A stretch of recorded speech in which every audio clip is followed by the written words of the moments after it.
welcome to Dagam Diaries. Ako si Angelica at today pag-uusapan natin ang tradisyonal na sayaw ng Benguet. Exciting to! Well, explore ang kahulugan, kasuotan, at galaw ng mga sayaw na ito. At may ilang makakagulat na insight along the way. Kaya naman, sit back, relax, at samahan niyo ako sa adventure nito. Let's go!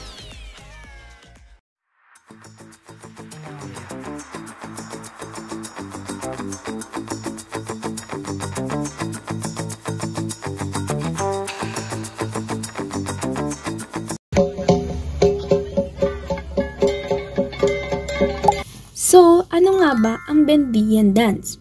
Well, mga kadagom, ang Bendian ay isang tradisyonal na circle dance ng mga Ibaloy dito sa Benguet.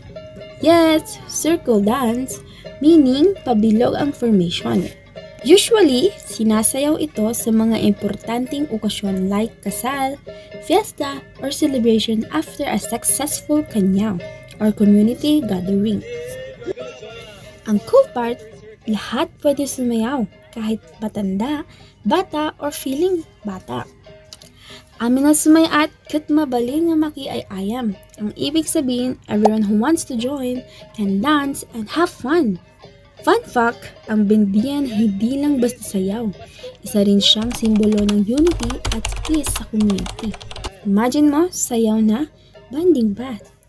So mga kadagom, next time kung may kulturang event sa inyo, huwag kayong mahiya.